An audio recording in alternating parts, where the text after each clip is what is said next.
మీ బట్టలకి సాఫ్టింగ్ ప్రొటెక్షన్ ఇచ్చే సరైన ప్రొడక్ట్ ఎలిమ్ ఫ్యాబ్రిక్ కండిషనర్.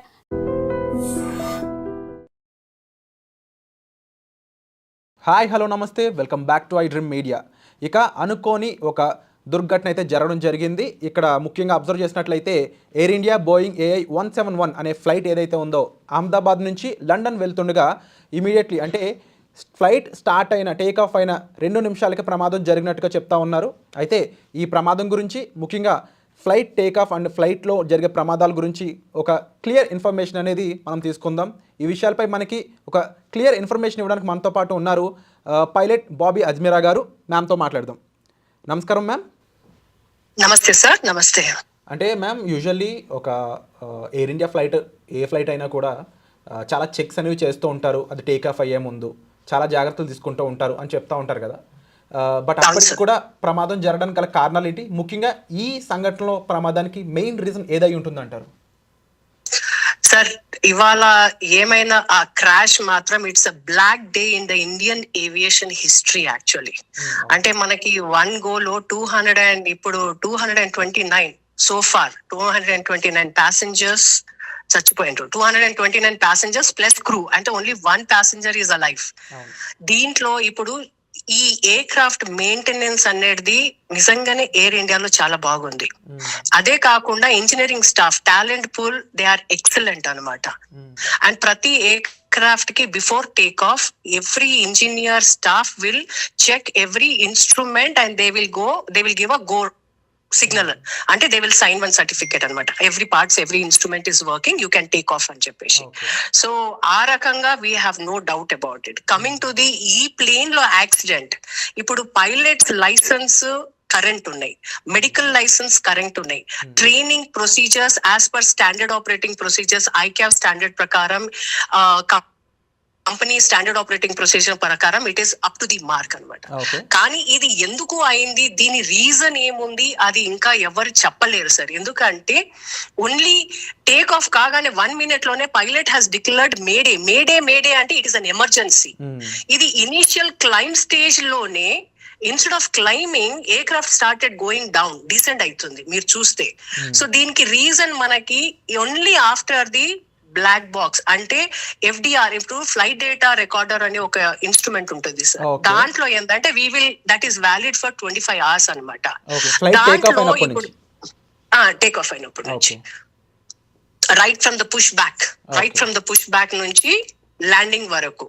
సో దీంట్లో ప్రతి మైన్యూట్ అన్నమాట, ఎమర్జెన్సీ ఎక్కడ ఫెయిలియర్ ఉంది, ఏ సిస్టమ్ ఫెయిల్ అయింది, ఏం హెడింగ్ ఉంది, ఏం యాటిట్యూడ్ ఉంది, ఏం ఆల్టిట్యూడ్ లో అది టర్న్ అవుతుంది, హెడింగ్ అంటే స్పీడ్ ఎంత ఉంది, everything is recorded in it. So and take off ముందు మనకి ఫ్లైట్ డిస్పాచ్ నుంచి we will get the weather details, we will get the flight path details, we will get the based on the speeds, మన fuel calculations అన్ని ఉంటాయి అనమాట. So we need not worry. ఇది ఇంకొకటి మనకి CVR అని ఉంటుంది అనమాట. That is like cockpit voice recording. That validity is only for 2 hours. అంటే కాక్పిట్ లో పైలట్స్ ఏం మాట్లాడతారు కూడా దాంట్లో రికార్డింగ్ అయి ఉంటుంది. సో ఈ సందర్భంలో ఇప్పుడు తెలిసిన విషయం ఏంటంటే investigation team has captured the black box. They have to investigate. దాని తర్వాతనే మనకు తెలుస్తుంది what is the actual reason. It is too early to talk about the what is the emergency, what has happened. It might be a engine failure, it might be a bird hit, it might be a other instrument. We really don't know what is what. And ముఖ్యంగా ఇది ఒక international flight journey అని చెప్పొచ్చు. And Ahmedabad to London, అందులోనూ 52 members London residents అనేది ఉండడం జరిగింది. అయినప్పటికీ కూడా ముఖ్యంగా ఒక ఇంటర్నేషనల్ ఫ్లైట్ టేక్ ఆఫ్ అవుతుంది అన్నప్పుడు ఇలా ఫ్లైట్ ఇష్యూ జరిగినాక కమాండింగ్ ఆఫీస్ ఏదైతే ఉంటుందో కంట్రోల్స్ అనేవి ఎవరి చేతిలో ఉంటుంది? మేజర్గా పైలట్సే దానికి జాగ్రత్తలు తీసుకోవడానికి మెయిన్ రీజన్ ఏమైనా స్కోప్ ఉంటుందా, లేకపోతే కమాండింగ్ ఆఫీస్ దగ్గరలో ఉన్న దగ్గర నుంచి ఏమైనా దాన్ని కంట్రోల్ చేసే ఛాన్సెస్ ఉంటాయంటారా? లేదు సార్. ఇప్పుడు కాక్పిట్ లో 2 క్రూ ఉంటారు అనమాట. ఒకటేమో కెప్టెన్ ఉంటాడు, ఇంకొకడేమో అసిస్ట్ చేస్తా ఉంటాడు, కో పైలట్. సో ఇప్పుడు ఒకటి ఏంటంటే he will be doing the communication while the whole route అనమాట. అండ్ ఒక ఆయనేమో ఫ్లై చేస్తాడు. So that particular flight, the person who flies is the commander of the flight. So it can be some times ఏమైపోతుంది అవుతుందంటే ఇద్దరు commanders ఉంటారు, some times ఏమో ఒక కమాండర్ ఒక కో పైలట్ ఉంటారు. కాబట్టి ఈ ఫ్లైట్ లో మాత్రం ఒక కమాండర్ అండ్ ఒక కో పైలట్ ఉంటారు. So the captain is the commander of the flight. And no captain wants to die sir, nobody wants to die whether it is a domestic or international flight. It is a very bad thought that today these things are happening. మనకు అయింది కానీ అది ఏమైందో we have to still look into it. ఇంకొకటి ఏంటంటే ఇప్పుడు Boeing 787 Dreamliner is an advanced technology, performance wise advanced ఉంది దీనికి, అన్ని రకంగా ఇట్ ఈస్ ద లేటెస్ట్ అన్నమాట. So but still what happened అనేది nobody has a clue. And moreover Bobby Ajmeera గారు, అండ్ జనరల్గా ఫ్లైట్ ల్యాండింగ్ ఇలాంటి సిచ్యువేషన్లో ఉన్నప్పుడు అక్కడ ఉన్న సిచ్యువేషన్లో ఇది రైట్ నౌ ఒక మెడికల్ కాలేజ్కి సంబంధించిన హాస్టల్ మీద ల్యాండ్ అయినట్టయితే క్లియర్గా మనకి పిక్చర్స్ అన్నీ కూడా తెలుస్తూ ఉన్నాయి. బట్ ఆ ల్యాండింగ్ కూడా అంత కష్టంగా ఉంటుందా, ఎలా ఉంటుంది, దాని గురించి కాస్త ఐడియా ఇస్తారా? సార్ ఇది ల్యాండింగ్ కాలేదు సార్, లెట్ us అండర్స్టాండ్, ఇది ల్యాండ్ కాలేదు, aircraft has dropped completely out of control అని చెప్పొచ్చు అంటారు. కంప్లీట్లీ ఎమర్జెన్సీ, ఇంకా అవుట్ ఆఫ్ కంట్రోల్ అంటే there might be you cannot అన్నమాట. It is just take off mode లోనే ఉంది అది. సో అది కెప్టెన్ కి కూడా బై ద టైం, ఎందుకంటే 600 feet by the time he could really connect it, flight is down, fraction of second లో flight down ఉంది కాబట్టి they might be also in the shock. And వాడి ఏటీసీ కి captain mayday mayday అని అనే captain కి ఆయన రెస్పాండ్ చేసే వరకు we are nowhere, we are in the ground. అంటే ఆ టైంలో ప్యాసింజర్స్ ని కూడా కాపాడలేని టైంలా కనిపిస్తుంది మీరు చెప్తున్న, చాలా ఫ్రాక్షన్ ఆఫ్ సెకండ్స్ లా కనిపిస్తుంది. అన్ఆంటిసిపేటెడ్ యాక్సిడెంట్ ఇది, అన్ఆంటిసిపేటెడ్ యాక్సిడెంట్ ఇది. So very critical. అది ఏమైంది, ఎలా అయింది కూడా we don't know. It is a very sad thing.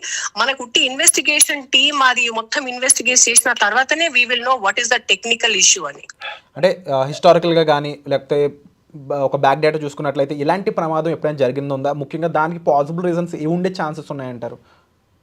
Sir ఇప్పుడు జనరలీ ఏంటంటే జరిగిన ఇన్సిడెంట్స్ చాలా తక్కువ, ఎందుకంటే మనకి as per the data aviation mode of travel is the very safest travel.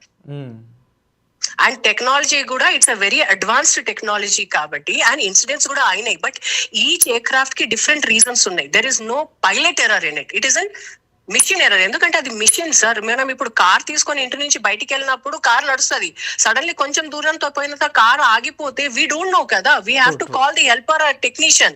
So unless and until we examine what has happened, it is too early to talk about it. And ముఖ్యంగా monsoon season అనేది వస్తూ ఉంది, ఈ టైంలో కూడా కొన్ని roots అనేవి ఆపుతూ ఉంటారు. క్లైమేటిక్ రీజన్స్ కూడా ఈ ప్రమాదానికి సంబంధం లేకుండా నేను అడుగుతుంది జనరిక్గా, క్లైమేటిక్ రీజన్స్ అనేవి కూడా ఎక్కువ రోల్ ప్లే చేస్తాయి అంటారు కదా సార్? క్లైమేటిక్ రీజన్స్ ఎక్కువ ప్లే చేస్తుంది డెఫినెట్లీ. మేము ఫ్లైట్ పాత్ అని మా రూట్ కి ఈ destination A to destination B కి వెళ్ళేటప్పుడు it is a fixed route plan అనమాట. సో వీళ్ళు టేక్ ఆఫ్ అప్పుడు weather is good, ATC permission ఇచ్చింది కదా for the take off. So the weather is good, so we cannot count for the weather also, we cannot claim weather is bad and all that stuff. So నేను ఇప్పటికీ అదే అంటున్నాను, it is not the weather, it is a technical issue. ఆ ఏం technical issue ఉందో మనకి ఎవరికి తెలియదు unless and until it is too early. It is very early to talk about it. Yeah, so ఓవరాల్గా చూసుకున్నట్లయితే ముఖ్యంగా బాబీ అజ్మీరా గారు చెప్పిన ఈ విషయాలు కూడా పరిగణలోకి తీసుకున్నట్లయితే ఇంకా అసలైన ఇన్వెస్టిగేషన్ జరిగాక వచ్చే నిజాలు ఏ విధంగా ఉంటాయి, అండ్ ముఖ్యంగా ఇక్కడ పైలట్ తప్పిదం అయితే లేదు, కానీ మిషన్ అనేది ఈ రకంగా మారడానికి లేకపోతే ఈ రకమైన తప్పిదం జరగడానికి ఆ మిషన్లో ఏం జరిగింది అనేది కూడా తెలుసుకోవాల్సిన అవసరం అయితే ఇంకా ఎంతో ఉంది. అండ్ బాబీ అజ్మీరా గారు ఇప్పుడు ఓవరాల్గా ఈ ఫ్లైట్ గురించే చూసుకున్నట్లయితే దీని కెపాసిటీ కానీ లేకపోతే దీని ఇంజిన్ పరంగా కానీ ఏదైనా స్పెసిఫికేషన్స్ చెప్తారా మామూలు ఎలా ఉంటుంది ఎయిర్ బోయింగ్ అనేది? అంటే ఇప్పుడు బోయింగ్ 787 డ్రీమ్ లైనర్ అనేది దీని కెపాసిటీ ఆల్మోస్ట్ 300 వరకు ఉంటుంది సార్. అంటే డిపెండ్స్ అనమాట. సో దీనికి ఈ ఎయిర్ క్రాఫ్ట్ కి 300 వరకు, 300 లో మనకి 242 టోటల్ ప్యాసింజర్ ఎందుకు అంటారంటే మనం ఏటీసీ లో ఈ డేటా ఇవ్వాలి, how many passengers are on board. So that includes even the captain and cabin crew. That is the total passenger. So ఈ టోటల్ ప్యాసింజర్, ఈ కార్గో లోడ్, ఈ రన్వే అవైలబిలిటీ, దీని మీదనే we decide all the air speed and all that stuff. So that is not at all a constraint actually. ఈ aircraft తోని కూడా problems లేదు actually. 787 dream liner ఇప్పటి వరకు మన ఇండియాలో అసలు కాలేదు. This is the first incident to my knowledge. Okay. And ఈ బ్లాక్ బాక్స్ గురించి మీరు ఇక్కడ మెన్షన్ చేయడం జరిగింది, కాస్త దాని గురించి కూడా క్లుప్తంగా చెప్తారా? సార్ ఈ బ్లాక్ బాక్స్ అనేది it is nothing but the aircraft లో ఏమైనా మాల్ ఫంక్షన్ ఉన్నప్పుడు ఈ బ్లాక్ బాక్స్ లో ఇండికేట్ అవుతుంది అనమాట. ఈ బ్లాక్ బాక్స్ ఏంటంటే it includes of flight data recording. ఈ ఫ్లైట్ పాత్ మనకి డెస్టినేషన్ A to B వెళ్ళేటప్పుడు ప్రతి minute data will be recorded in it అనమాట. You don't have to record, it is recorded automatically. And దీనికి validity 25 hours ఉంటుంది. అదే కాకుండా మీరు ఎయిర్ క్రాఫ్ట్ కి పార్కింగ్, ఇప్పుడు టాక్సీ స్టార్టింగ్ నుంచి ల్యాండింగ్ వరకు ఆ కాక్పిట్ లో కూడా అది flight data recording, flight details చెప్తారు. ఇది కాక్పిట్ లో 2 captains ఏం మాట్లాడుతుండ్రు అది cockpit voice recording. So that is also valid for 2 hours. So ఈ డేటాకి మనం బ్లాక్ బాక్స్ అంటాం. ఈ బ్లాక్ బాక్స్ లో ఇన్ఫర్మేషన్స్ అన్ని ఉంటాయి అనమాట. సో దీంతోనే మనకి తెలుస్తుంది ఏం ఇష్యూ ఉంది, ఏం టెక్నికల్ ఇష్యూస్ ఉంది. అంటే హెడ్డింగ్ లో ప్రాబ్లం అయిందా, ఇంజిన్ ఫెయిల్ అయిందా, లెఫ్ట్ ఇంజిన్ ఫెయిల్ అయిందా, రైట్ ఇంజిన్ ఫెయిల్ అయిందా, లేకుంటే బోత్ ఇంజిన్స్ ఫెయిల్ అయిందా, లేకుంటే బర్డ్ హిట్ అయిందా, లేకుంటే ఇంకా ఏమైనా మాల్ ఫంక్షన్ అయిందా, వాట్ ఈస్ ద ఇష్యూ. ఇప్పుడు టేక్ ఆఫ్ అప్పుడప్పుడు ఏమైపోతుంది అంటే ల్యాండింగ్ గేర్ కూడా ఇప్పుడు చేయడానికి you have, so landing gear switch పెట్టినా కూడా అది స్టక్ అప్ అయిపోయింది, లో ఆల్టిట్యూడ్ ఉండే, స్పీడ్ తక్కువ ఉండే. So it is all factors we don't know. So there are so many factors which are involved in it. అందుకోసం ఏమంటున్నా అంటే it is too early for us to decide. Okay, so ఎవరు responsibility అని చెప్పడానికి కూడా ఇప్పుడు టైం అయితే correct కాదని చెప్తవచ్చు. అండ్ మరీ ముఖ్యంగా ఆఫ్టర్ ఇన్వెస్టిగేషన్ యూజువల్లీ ఇది ఎవరెవరి మీద, అంటే ఏ డిపార్ట్మెంట్స్ మీద మోస్ట్లీ ఫోకస్ ఉండే ఛాన్స్ ఉందంటారు? సార్ ఒకటేందంటే ఇప్పుడు ఫ్లైట్ లో డిపెండింగ్ అపాన్ ది, ఒకటేమో మనకి ఇంజనీరింగ్ డిపార్ట్మెంట్ ఉంటది, కాక్పిట్ ఉంటది, సో డిఫరెంట్ ఫ్యాక్టర్స్ ఉంటది, కార్గో ఉంటది, సిఆర్ఎం అంటే కింద ప్యాసింజర్స్ కూడా కార్గోది ఉంటది. So there are so many factors which are involved in it. ఇప్పుడు ఏంటంటే మనకి టేక్ ఆఫ్ అప్పుడు జనరల్లీ ఏంటంటే it's a very critical period. It is initial take off hardly 600 feet కి అది టైం అయింది. అంటే 1 minute లోనే the flight instead of climbing అది కిందికి వస్తున్నప్పుడే కెప్టెన్ రియలైజ్ అయిపోయి మేడే అని అన్నాడు. కానీ టైం లేదు, ఎందుకంటే ఫ్యూల్ ఫుల్ ఉంది, ప్యాసింజర్ ఫుల్ ఉంది, ఎయిర్ క్రాఫ్ట్ క్లైంబ్ అయితలేదు. సో అది ఫ్రాక్చర్ మనకి ఎట్లా అంటే పైనుంచి బాల్ 27th floor నుంచి బాల్ పడేస్తే ఎంత ఫాస్ట్ గా ఇది అవుతుందో, అన్ఫార్చునేట్లీ అది మెడికల్ బిల్డింగ్ మీద పడ్డది sir. Completely gravitation hostel and lot of scientific reasons అని చెప్పొచ్చు. And usually flight take off అయ్యాక, అంటే యాజ్ ఎ పైలట్గా మీరు ఎన్నో ట్రావెల్ చేస్తుంటూ ఉంటారు, ఫ్లైట్ టేక్ ఆఫ్ అయ్యాక అండ్ ఈ జనరల్ ఏమేమి ఉంటుంది, మేము చూసినంత వరకు విన్నంత వరకు ఫ్లైట్ అటెండెంట్స్కి, ఫ్లైట్ సిబ్బందికి మీరు ఇచ్చే కొన్ని కమాండ్స్ కానీ అండ్ జనరల్గా ప్రొసీజర్ ఏ విధంగా ఉంటుంది అంటారు? ఏం లేదు sir, as soon as you take off like there are certain speeds అనమాట. V1 స్పీడ్ ఉంటుంది, అది క్రాస్ అయితే you cannot do the reject take off అనమాట. So then you have a rotating speed, దాని తర్వాత you have a climbing speed, positive climb అంటే then you put the landing gear, then flaps మెల్లమెల్లగా. So there are separate levels till you go in to the cruising level. This all comes in to the climbing level అనమాట. Once the cruising level is there, you are stabilised. And once you reach your destination, you start descending with the ATC control and you tell anamata. So deentlo emaipotundante in any phase of life there might be an emergency. Okay, but aa emergency ki meeku time untundi to think, act upon on it. Kani idi take off time ki ayipoyindi kabatti firstly there is very marginal time to think on, act upon it. True Flight is full, so ఈ incidents చాలా rare అవుతుంది and very unfortunate. True. అంటే మీరు ఇప్పుడు ఈ information ఇవ్వడం వల్ల చాలా మందికి అవేర్నెస్ వస్తుంది. ఎందుకు అంటే రకరకాల కామెంట్స్ వస్తూ ఉన్నాయి, అదేంటి ఫ్లైట్ ముఖ్యంగా పారాచూట్స్ ఉంటాయని చెప్పేసి కింద డ్రాప్ అవ్వచ్చు కదా అని రకరకాల అంటే ఏమని చెప్పొచ్చు అంటే ఇల్లిటరేటెడ్ కామెంట్స్ అయితే మనం చదువుతూనే ఉన్నాము ఓవరాల్ సోషల్ మీడియా. బట్ మీరు చెప్పిన అంశం బట్టి క్లియర్గా వాళ్ళకి ఒకసారి ఇంకొక స్టేట్మెంట్ ఇస్తారా ఈ సిచ్యువేషన్ గురించి? అంటే ఏమైపోతుంది అంటే sir there are 2 kinds of incidents and accidents.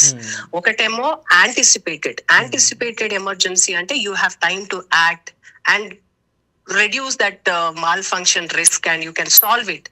Unanticipated ante you don't have time to act upon it. Ee incident lo it is an unanticipated ante during the time of climb only You don't know. You will be so busy in climbing, navigating, communicating anamata. So this is it comes under the pocket of unanticipated. ఇప్పుడు మీరు చెప్పింది ఈ ఇదేంటి during emergency if in case of ditching or land అప్పుడు ఏంటంటే మనకి అది ఉంటది వాటర్ అప్పుడేమో అక్కడ లైఫ్ జాకెట్స్ ఉంటాయి, ల్యాండ్ అప్పుడేమో స్లైడ్ రాఫ్ట్స్ ఉంటాయి మనకి. సో అది బట్ దెర్ ఇస్ నో, వాళ్ళు చెప్పినట్టు there is nothing much beyond that. Yeah, and ఓవరాల్గా చూసుకున్నట్లయితే ఒక ఇందులో 52 మెంబర్స్ లండన్ రెసిడెంట్స్ కానీ లేకపోతే మిగిలిన ఇండియన్స్ అయి ఉండొచ్చు, అండ్ ముఖ్యంగా ex chief minister of Gujarat కూడా ఉండడం జరిగింది. అయితే ఇప్పుడు ఈ అంశం చాలా బ్లాక్ మార్క్గా మారే ఛాన్స్ ఉందంటారు ఇండియా మీద, and that to after Pakistan India conflict. Sir ఇది పాకిస్తాన్ ఇండియాకి ఏం కనెక్షన్ లేదు, బట్ ఇంటర్నేషనల్ గా మన మీద ఎలాంటి లేదు సార్. దిస్ ఇంటర్నేషనల్ అంటే Indian aviation and general aviation in abroad is 2 different things. But the incident accidents are the reasons, ఎందుకంటే మిషన్ ఒకటే, ఎయిర్ క్రాఫ్ట్స్ ఒకటే, సో రూల్స్ ఆర్ ఒకటే. స్టాండర్డైజేషన్ ICAO రూల్స్ ప్రకారము everybody will follow the same rules, standard operating procedures. So this doesn't have anything to have an impact in the Indian market or US market or in accidents. ఇప్పుడు ఎప్పుడైనా కావచ్చు sir, నేను అదే అంటున్నాను, accidents ఎప్పుడైనా కావచ్చు, ఎవరో అయినా కానీ ప్లాన్డ్ గా యాక్సిడెంట్స్ అవుతారంటే will be very cautious. So ఇంకా ఎలాంటి సో ఎలాంటి రిస్క్ అనాలిసిస్ మూమెంట్స్ కానీ ఇవి ఇంకా ఇంక్లూడ్ చేయాల్సి ఉంటుందంటారు ఇప్పటి నుంచి? సార్ రిస్క్ అనాలిసిస్ ఏంటంటే ఈ pilots are trained upon the emergencies అనమాట. ఇట్ క్యాన్ బి డిచ్చింగ్ అయినా ల్యాండింగ్ అయినా, ఇన్స్ట్రుమెంట్ లోపల ఏమైనా ఇన్స్ట్రుమెంట్ వర్క్ పని చేస్తలేరు. So there are so many procedures where these people are upgraded, upskilled, then only they are kind of put in to the cockpit. అంటే usually ఎన్ని hours of flight training తర్వాత ఇలాంటి major flights నడిపే chance వస్తుంది అంటారు ma'am? అట్లా ఏం లేదు sir. As per Indian aviation ఇప్పుడు మనకు CPL చేయడానికి 200 hours కావాలి సార్. కమర్షియల్ పైలట్స్ లైసెన్స్ రావడానికి director general of civil aviation exams ఉంటాయి. ఆ ఎగ్జామ్స్ కి మీరు పాస్ అయితే మీకు 200 hours మినిమం ఎలిజిబిలిటీ క్రైటీరియా ఉంటుంది సార్. దాని తర్వాత మీరు ఎయిర్ బస్ అయినా, బోయింగ్ అయినా, ATR ఎయిర్ క్రాఫ్ట్స్ అయినా, ఇంకా ఏమైనా ఎయిర్ క్రాఫ్ట్స్ కి మీరు టైప్ రైటింగ్ చేయాలి. Those type rating is for 45 days. దాని తర్వాత you apply for any airline. So once you are recruited in the airline, మళ్ళీ airline will train on that specific training అనమాట. వాళ్ళ emergency procedure, aircraft parts ఏముంది, what you have to do, how you have to do the crew resource management, integration with the ground, with the ATC, ఇవన్నీ ఉంటాయి. So all this training అయిపోయిన తర్వాత మళ్ళీ airline వాళ్ళు కూడా మీకు exam conduct చేస్తారు. ఆ ఎగ్జామ్ లో పాస్ అయిన తర్వాత then again you have a flight check. ఆ ఫ్లైట్ రూట్ చెక్ ఉంటుంది మీకు. ఆ దాని తర్వాత ఫైనల్ రూట్ చెక్ తర్వాతనే you will be released as a pilot, co pilot. So you will be released as a trainee pilot. So during that training pilot, they will be having lot of number of hours. Airline to airline it differs anamata. Dan tarvata you will be put as a co-pilot in the right seat, and then you will be assigned one mentor. Okay. You will be assigned one mentor. That mentor will be always kind of guiding you, mentoring you. So this is a very systematic, scientific way of training which is happening into the aviation segment. Okay. So ఇక్కడ చాలా క్లియర్గా అర్థమవుతుంది వాళ్ళు ఎంత training undergone అవుతారు అనేది. అంతేకాకుండా ముఖ్యంగా బాబీ అజ్మీరా గారు చెప్పిన విషయాలను బట్టి అబ్జర్వ్ చేస్తే యాక్చువల్ ఫ్యాక్ట్స్ అనేవి ఇంకా తెలుసుకోవాల్సిన అవసరం ఉంది. And thank you so much for the important information ma'am. Definitely చాలా మందికి ఐ ఓపెన్ అవుతుంది దీన్ని బట్టి. సార్ ఇంకో ఇన్ఫర్మేషన్ చేయాలి. రీసెంట్ ఇప్పుడు లేటెస్ట్ ఏంటంటే there is one 11A passenger బతికి బయటపడ్డాడు. అంటే 242 passengers, total passengers, including crew and cockpit crew.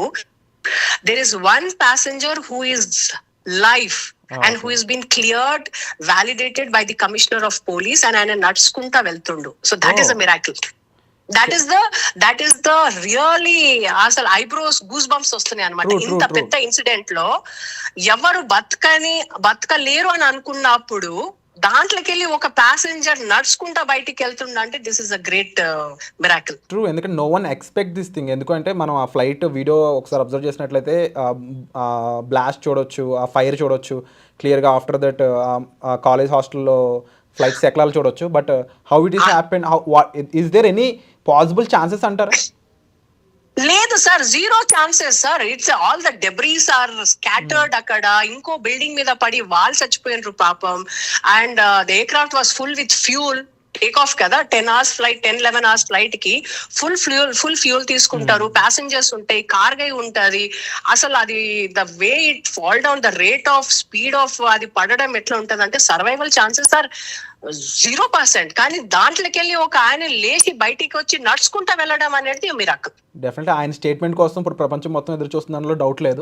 Absolutely. Actually one beautiful thing and one hope is ఏంటంటే ఒక ఆయన లేచి నడుచుకుంటూ పోతుండే. కానీ ద సాడ్ థింగ్ ఏంటంటే ఇండియన్ ఏవియేషన్ హిస్టరీలో ఈ ఇన్సిడెంట్ కావడం అండ్ సో మెనీ లైఫ్స్ ఒక్కటేసారి వెళ్ళడం, దాంట్లో ఎక్స్ సీఎం ఆఫ్ గుజరాత్ కూడా ఉన్నాడు. కాబట్టి it's a very sad information. True. But ఓం శాంతి, వాళ్ళందరి కోసం మనం నిజంగా ప్రార్థిద్దాం. అండ్ డెఫినెట్లీ ఇలాంటి ఒక క్రూషియల్ ఇన్ఫర్మేషన్ మాతో షేర్ చేసుకున్నందుకు thank you so much ma'am. Thank you sir. ఓం శాంతి సార్. నిజంగా ప్రస్తుతం ఉన్నటువంటి సమాజం దేనికి ప్రయారిటీ ఇస్తుంది? ఆర్థిక సంబంధాల చుట్టూ మాత్రమే తిరుగుతోంది. మళ్ళీ ఎన్నికలంగానే చాలా విరక్తి కలుగుతున్నాం. మంచి అనిపిస్తుంది కదా, లేడీస్ కూడా ఛాలెంజింగ్ జాబ్స్ చేసినప్పుడు చాలా బాగుంటది. ట్రాఫిక్ అసిస్టెంట్స్ గా నియమించిన ట్రాన్స్జెండర్స్ అందరితో సాల్యూట్ చేయించుకుంటున్నారు. ఫుడ్ డెలివరీ ఇవ్వటానికి వెళ్ళినటువంటి డెలివరీ బాయ్ అనిల్ పై కళ్ళ ముందు పెళ్ళండి